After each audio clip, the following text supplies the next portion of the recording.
grâce. Le Seigneur est avec vous.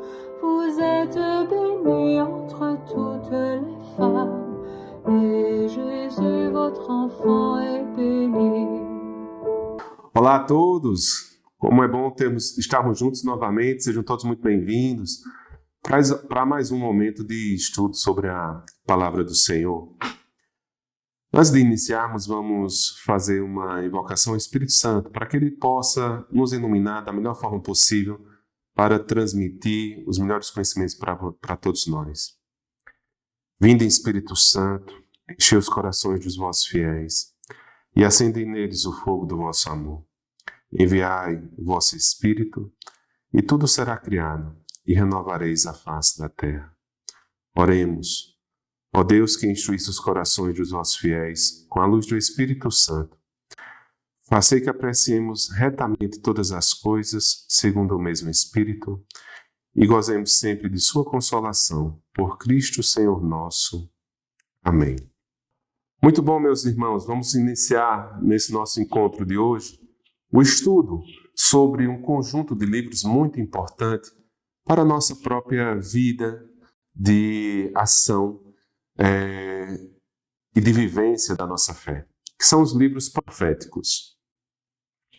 Se formos seguir a distribuição dos livros naturais que se encontram na nossa Bíblia, estaremos agora para estudar os livros sapienciais. Mas vamos fazer uma mudança única de distribuição para melhor entendermos os livros proféticos, já que muitos desses livros entram dentro do contexto dos livros históricos.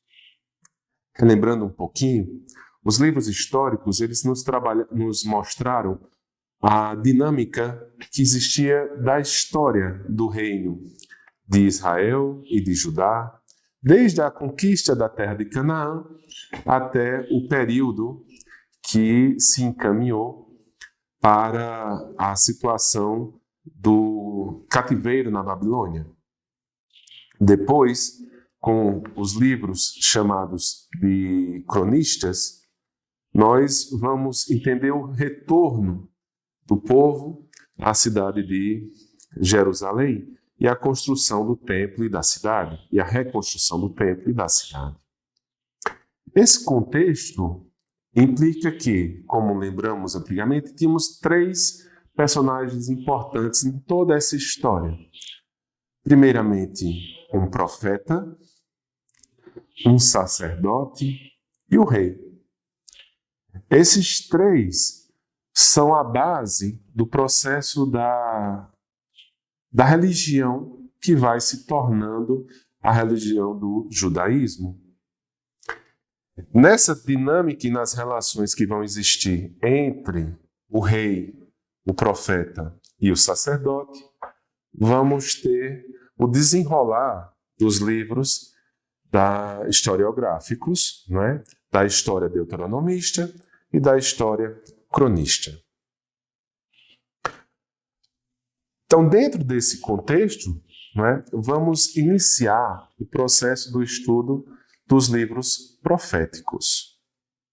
Quando falamos de livros proféticos, a primeira coisa que vem da nossa mente é a profecia. E dentro da profecia, todo um ato, né, de perceber talvez um futuro. Né? E aí vamos verdadeiramente entender esse processo. Os livros proféticos, eles estão dentro, né, na Bíblia hebraica, dentro da segunda parte dos livros proféticos na Bíblia hebraica. Relembrando, a Bíblia hebraica tem a lei, a instrução, que é a Torá, uma segunda parte de toda a Bíblia do Antigo Testamento do judeu, que é a parte dos profetas, e uma terceira parte, que é a parte dos escritos. Na parte dos livros profetas, nós vamos ter os profetas anteriores e os profetas posteriores. Na parte dos profetas anteriores, consta exatamente a parte dos livros historiográficos. Então, desde Josué até 2 Reis, todos esses livros estão dentro, na Bíblia hebraica, como profetas anteriores, que são exatamente todos aqueles livros que se relacionam com a história antes, não é, da perda da terra e do aprisionamento do povo de Judá. E temos os livros dos profetas posteriores. Esses livros dos profetas posteriores da Bíblia hebraica é que se tornar-se-á os livros proféticos da nossa Bíblia. Então, dentro da nossa Bíblia, nós vamos ter essa parte como sendo os livros proféticos. E dentro da nossa classificação de livros proféticos, nós vamos ter 4 livros, não é, que vão ser chamados de livros profetas maiores e os profetas menores. A questão de maior ou menor aqui não é nem necessariamente só da importância do profeta, não é levado, esse maior não é em consideração isso, nem tampouco da importância em si. Se diz que maior é questão basicamente realmente do livro em si, né? Então, quanto mais volumoso for o livro, ele vai ser chamado de livro de um profeta maior. Nesse caso, nós vamos ter 4 livros de profetas maiores, né? Isaías, Jeremias, Ezequiel e Daniel. São os 4 livros dos profetas maiores, ou seja, que tem um livro mais volumoso. Os profetas menores são os profetas que terão livros menores, mais curtos, né? Menos volumoso. E aí serão também chamados de os 12 profetas menores, né? Que vamos ter dentro dessa distribuição deles, né? A ideia de Oséias, Joel, Amós, Abdias, Jonas, Miqueias, Naum, Abacuque, Sofonias, Ageu, Zacarias e Malaquias. Então, esses serão os livros dos 12 profetas menores.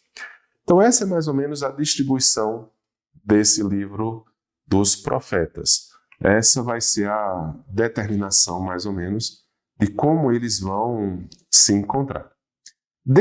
Se formos analisar dentro do conjunto todo dos livros proféticos, nós vamos ter uma divisão, mais ou menos, de profetas que se relacionam dentro de um contexto histórico com o antes do exílio, que seriam aí os profetas anteriores ao exílio, os profetas do exílio e os profetas posteriores ao exílio. Isso, dependendo do sentido de cada livro, vai abordando. Então, se a história em si que ele conta, não é? Se a história de cada profeta é contada analisando o período em que ele se encontrava, ele vai ser classificado dentro dessas partes, né? Então, essa é uma introdução inicial, estrutural desses livros proféticos. Mas, para podermos iniciar o entendimento desses livros, precisamos compreender, primeiro, a profecia no Antigo Oriente Médio e a ideia do profeta. A ideia de profecias, não é, ou de profetas, não é exclusividade do povo judeu ou do povo de Israel.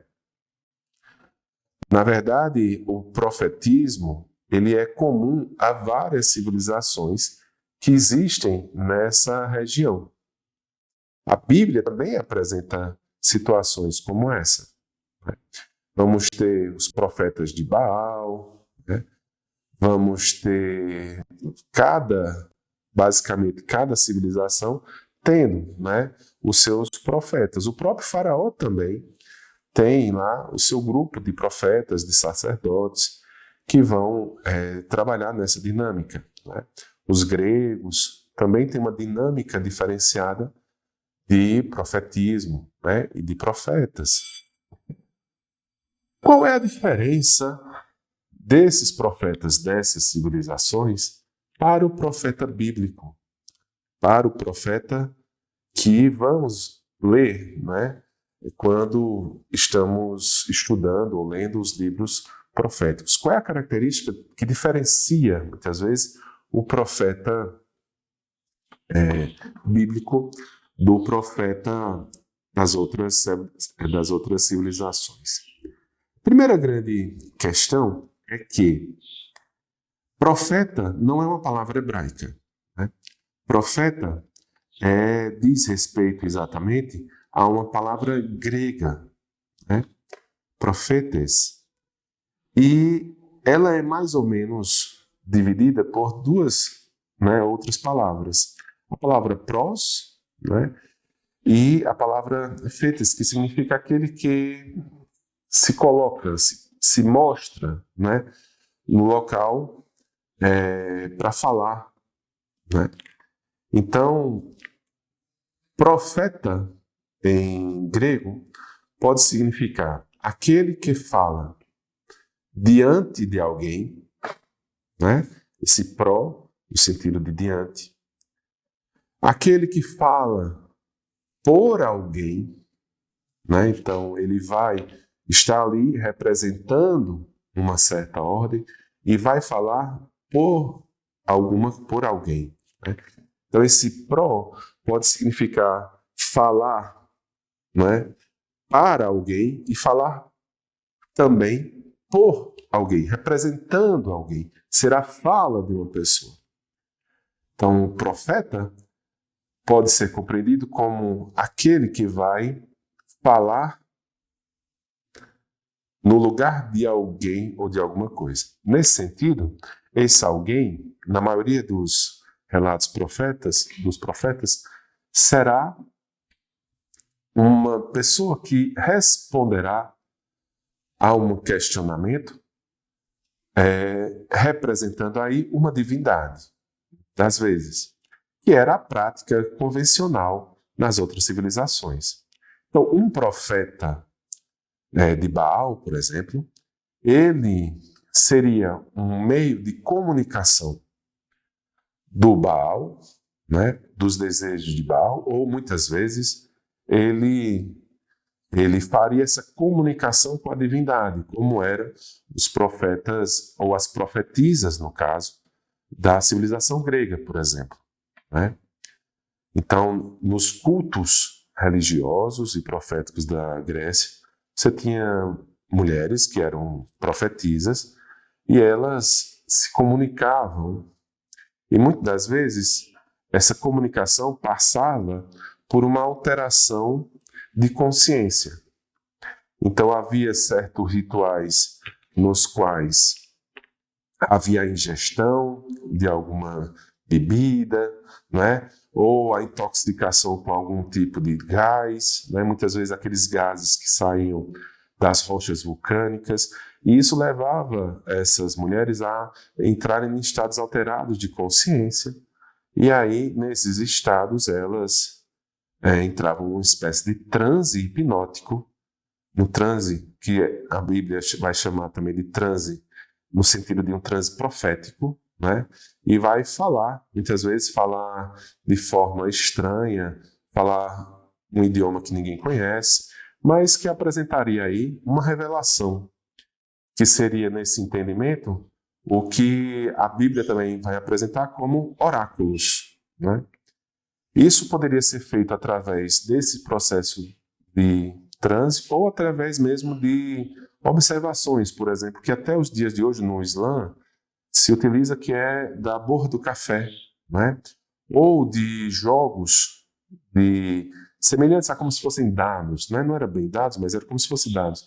Então se jogava determinados instrumentos e através desse estado alterado, esses profetas, eles viriam basicamente o futuro, né? E fariam previsões acerca disso. Se o rei ganharia a guerra ou se perderia, se tomasse tal atitude ou aquela outra.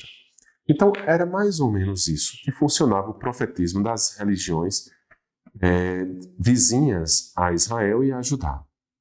Qual é a característica do profeta, então, diferenciando-se um pouco desses profetas das outras civilizações do profeta de Javé? Né? Primeiramente, em hebraico, a palavra profeta vem de um termo que significa navi. E navi, ele está dentro da sua raiz, e aí aquele que é chamado tem uma vocação. Então essa é uma das primeiras características do profetismo bíblico. O profeta de Deus é chamado a ser profeta. Nem todos poderiam ser profetas de Deus. É uma vocação, é um chamado de Deus. Então, primeiramente, o profeta, ele é uma pessoa que responde a um chamado de Deus. E isso já vai se manifestando como uma diferença em relação aos outros profetas. Um outro detalhe é que também os profetas vão ser compreendidos como homens de Deus. Então, em parte, vão ser pessoas tiradas muitas vezes das comunidades, dos locais do povo, que vão representar Deus, vão lutar pela sua lei. Então, serão os homens de Deus, né? Então, o profeta é um homem de Deus, é aquele que não só necessariamente falará em nome de Deus, mas o que ele falará será para exclusivamente destacar a lei de Deus, as instruções de Deus. E isso ele recebe um chamado. O primeiro grande profeta bíblico é Moisés. Porque, neste caso, o mais importante não é ver futuro, não é? Ou fazer previsões de um futuro, no caso do Navi, no caso do homem de Deus. Mas sim, neste sentido, ser um profeta, no sentido de que falará, será aquele representante de Deus, falará em nome de Deus. Será o representante de Deus na terra, falando e relembrando ao povo as instruções necessárias de Deus, a Torá, a lei. De início, os profetas vão ser tirados do povo e se comunicarão com o povo. Então, a audiência de um profeta será o próprio povo.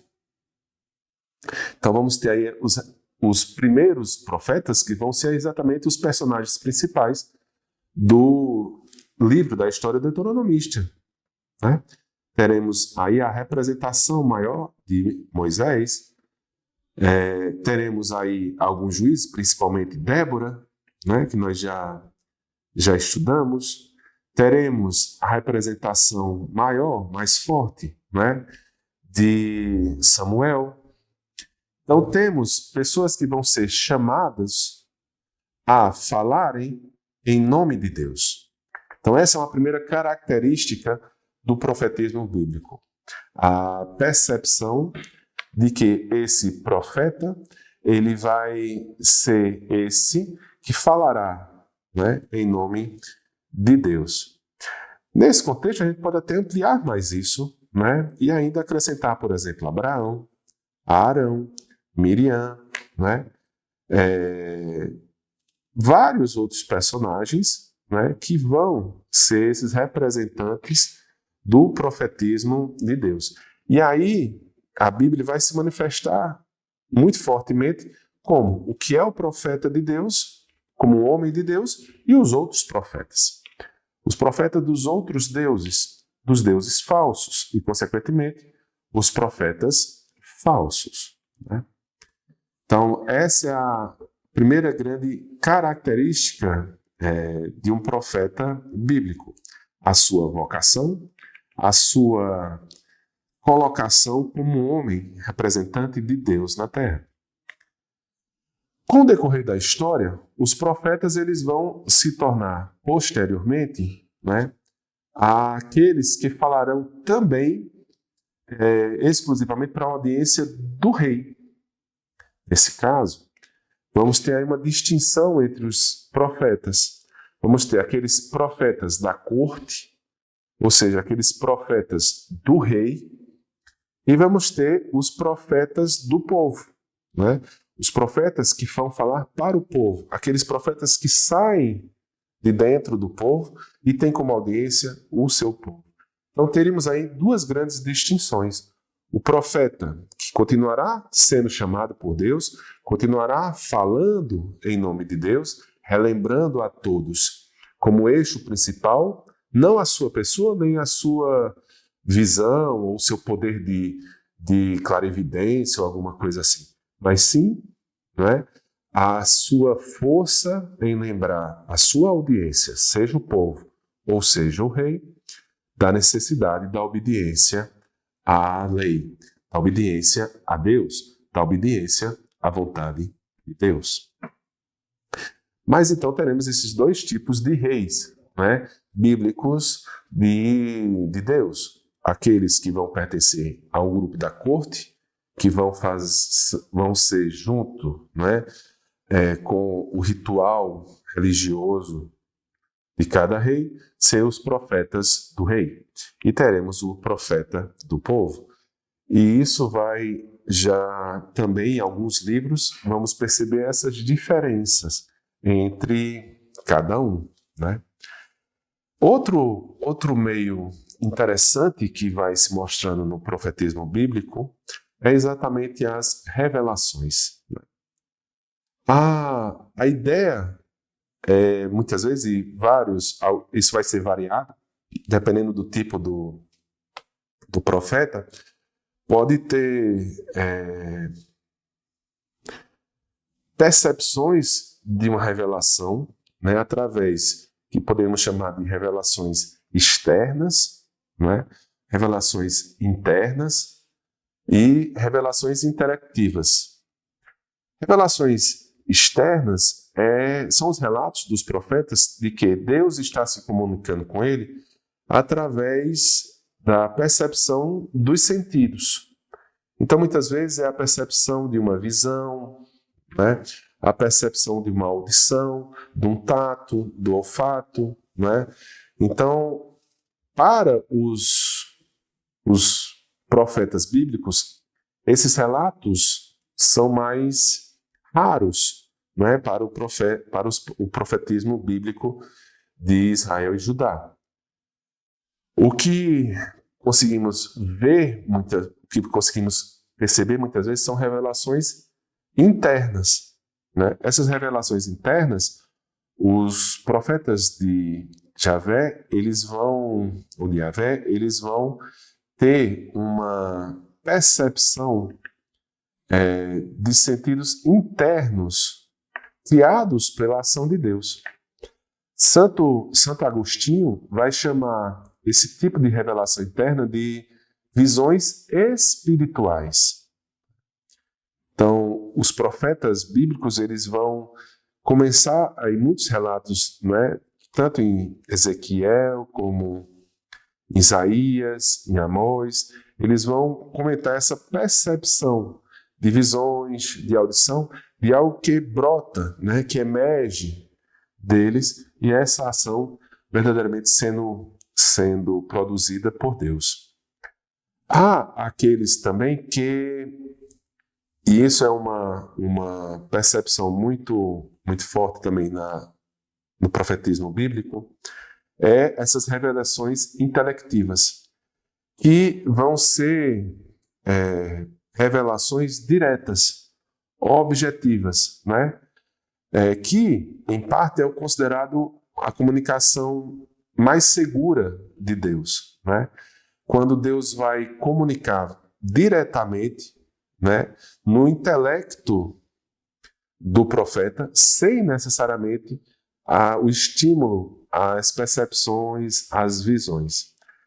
Normalmente, esse tipo de percepção vai ser percebido como frases, né, como assim fala o Senhor. Né? Então, a palavra do Senhor me foi dirigida. Isso também é bem comum nesse tipo de revelação intelectiva. Ou ouvi a palavra do Senhor. Quando o profeta lança a mão disso, é uma percepção direta e uma ação muito mais segura, porque ela não sofrerá, né, possibilidades de falsas interpretações. Né? Porque o profeta sempre irá comunicar, né, o processo da necessidade do retorno à obediência a Deus. Então percebam que, desde o início do nosso curso, a ideia principal é sempre essa questão da obediência, que se remete como uma fidelidade e que se apresenta como a nossa vocação. Né? Então, o profeta ele vai sempre estar voltado para isso. Então, a comunicação que o profeta fará terá como elemento principal observar a realidade na qual se encontra a comunidade, né, o povo, e servir de um alerta para a determinação de que alguma coisa não está indo segundo a vontade do Senhor. Então, o povo, o rei, precisa mudar de direção. Ele precisa retornar ao caminho correto. Ele precisa voltar à obediência e à fidelidade. Então, a percepção do profetismo bíblico perpassa por aí, diferentemente das questões das vidências, né? Das profecias, no sentido de ver um futuro. Mas poderíamos pensar, quando um profeta bíblico ele prevê uma desgraça, ele não está em si também percebendo uma situação que ocorrerá no futuro?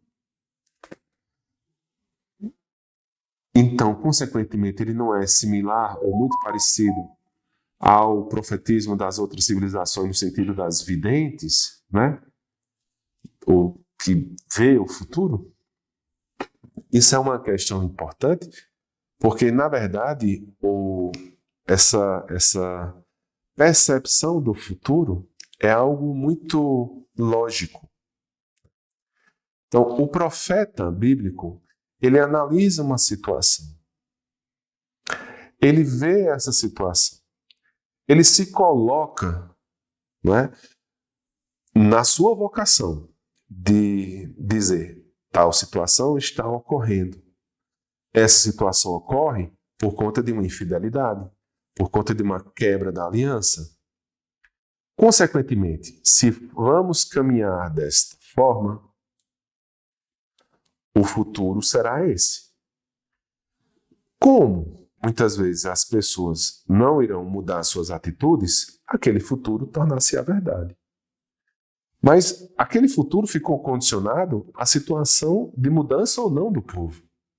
O que o profeta fez não foi necessariamente ver o futuro, mas o que ele alertou na sua profecia foi uma consequência lógica dos atos que a pessoa adquire. Por exemplo, se vocês me permitem, um exemplo bem do nosso dia a dia, né? Um exemplo bem básico. Se eu, por exemplo, como muito açúcar, refrigerante, doce, né? Essas coisas, qual é a tendência? Com o tempo, o envelhecimento, é a pessoa desenvolver, por exemplo, diabetes, né? Ou pressão alta. Se você olha uma pessoa hoje, né, dizendo, olha o seu jeito que você está se alimentando, olha o seu jeito que o tipo de alimento que você está consumindo. Qual é a consequência disso? Você poderá desenvolver diabetes ou hipertensão. Caso isso venha a acontecer, isso foi uma visão do futuro ou uma profecia profético, mais ou menos no caminho do profetismo bíblico. Ou seja, como uma consequência dos seus atos. Então, a profecia bíblica, no sentido de futuro, implica numa situação no qual os hábitos e as ações das pessoas conduzirão a determinadas situações, que é a lógica do desenvolvimento, do desfecho, né? Da finalização desses atos. O futuro torna-se, né, real como consequência dos atos da pessoa. Então, se a pessoa se tornou hipertenso ou diabético, não é que necessariamente quem falou aqui profetizou uma coisa do futuro, mas é porque foi algo concreto, que é uma lógica natural do segmento que terminará, né, terá um desfecho com aquela situação. Então isso é o sentido, não é uma comparação um pouco esdrúxula, mas é o sentido do profetismo bíblico. Se o povo não muda suas atitudes, ele entrará em desgraça. E o profeta sempre se preocupou em alertar o povo, a sua audiência, em relação a essas mudanças, né?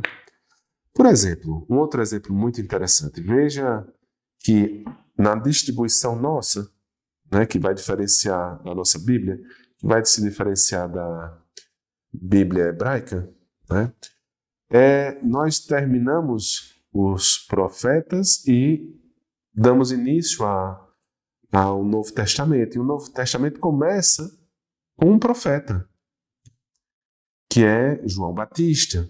Então veja a atitude de João Batista. João Batista se coloca como um profeta. Ele é um homem de Deus, não é?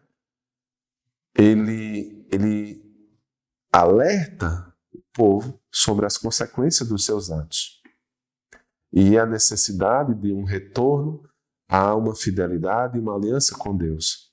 Então, ele assume uma figura de profeta.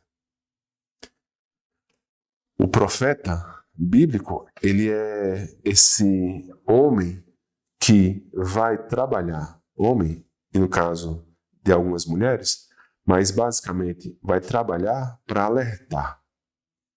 Então, falar em nome de Deus, ser a pessoa representante de Deus na terra.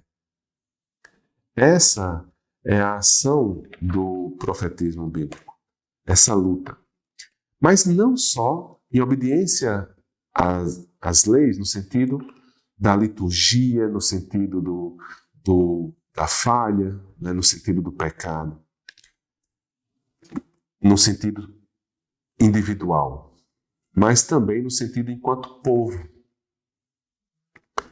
Então, o profetismo, bíblico, o profeta bíblico, ele vai procurar alertar no aspecto também social.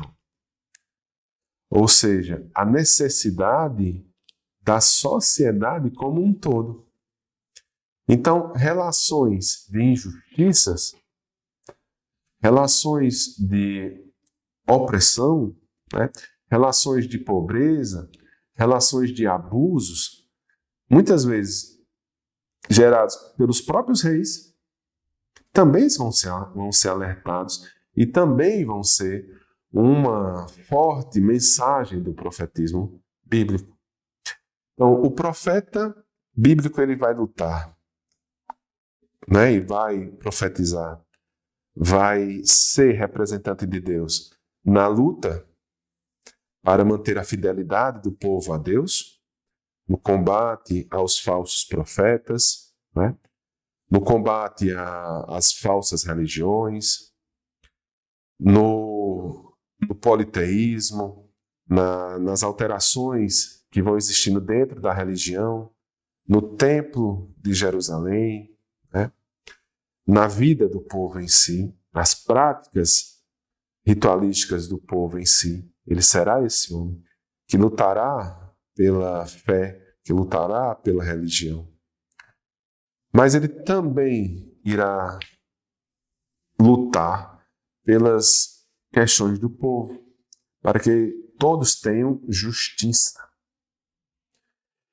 E isso é muito interessante porque ele, o profeta, vai, em muitos aspectos, lutar contra as ações do rei, né?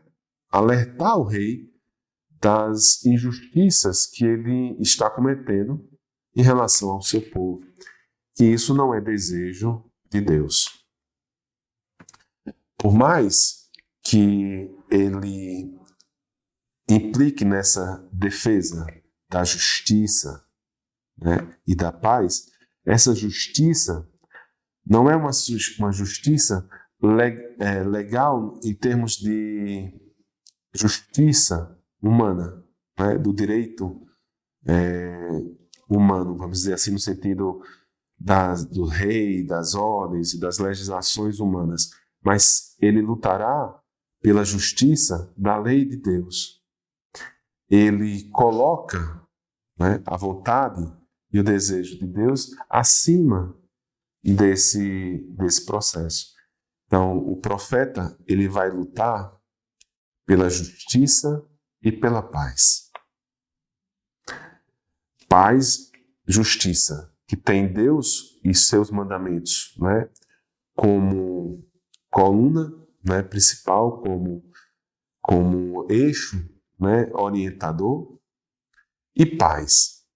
No sentido de paz, e shalom é paz, mas shalom é mais amplo do que só, por exemplo, como a gente pensa paz no sentido de não ter guerras, não ter lutas, não ter violência. Shalom, ele transmite uma percepção de estar vivendo uma situação de tudo que é bom. O profeta, ele vai lutar pela justiça, sendo uma justiça com o juízo de Deus, ou seja, sendo controlada segundo a vontade de Deus, e vivendo na justiça de Deus, nós temos a condição de vivermos em paz. Mas esse em paz não é só a percepção de que não existe conflito, mas, acima de tudo, é a percepção de que vivemos numa situação em que sentimos, em que inspiramos o ar e sentimos a sensação de tudo que é bom na nossa vida. Shalom é um estado de paz no sentido de que sua vida, você olha para ela e diz, ela é boa. Ela é muito boa. E ela é muito boa porque ela é me dada por Deus. Shalom é essa paz de sensação plena de viver aqui na terra, uma paz, uma felicidade que não é gerada pelos outros, mas que é conduzida por Deus. O profeta, ele vai em busca disso, de uma justiça que tem como Deus o ser máximo dela, como também de shalom, de paz, essa sensação plena de estar sempre carregado nos braços de Deus. E cada livro que vamos ver, e veremos alguns, não dá para ver todos porque são muitos, mas a gente vai destacar nos próximos encontros alguns principais, para que a gente possa entender um pouco sobre a forma, não é, que o profeta se apresenta e os seus livros. Mas o que é muito importante a gente entender é que, e isso é o que nós podemos aprender com os livros dos profetas, que nós também somos chamados a sermos profetas, a nos colocarmos diante da sociedade, enfrentar as injustiças reais do dia a dia, porque nós somos chamados a sermos aqui na terra representantes de Deus. Nós somos chamados a sermos promotores de uma vida que siga uma justiça divina e também somos agentes promotores da paz, do shalom, da paz que é a percepção de que nossa vida é muito boa E ela é muito boa, porque Deus está nos carregando em suas mãos. Somos todos chamados a ser profetas, a sermos homens de Deus. Isso é o que o livro, no geral, dos profetas bíblicos nos ensina. E é essa dinâmica que vamos detalhar mais profundamente nos nossos próximos encontros. E assim, a nossa pequena introdução aos livros proféticos vai se finalizando. Mas antes de terminar por completo, eu queria que cada um de nós pedíssemos a Nossa Senhora a graça verdadeira de nos tornar profetas de Deus aqui na Terra. Não só como os profetas do Antigo Testamento, mas principalmente como os novos profetas do Novo Testamento. Aqueles que verdadeiramente serão representantes de Cristo no mundo, em busca da justiça e da paz de Cristo. Nesse sentido, façamos uma oração a Nossa Senhora. Ave Maria, cheia de graça, o Senhor é convosco. Bendita sois vós entre as mulheres. Bendito é o fruto do vosso ventre, Jesus. Santa Maria, Mãe de Deus, rogai por nós, pecadores, agora e na hora de nossa morte. Amém.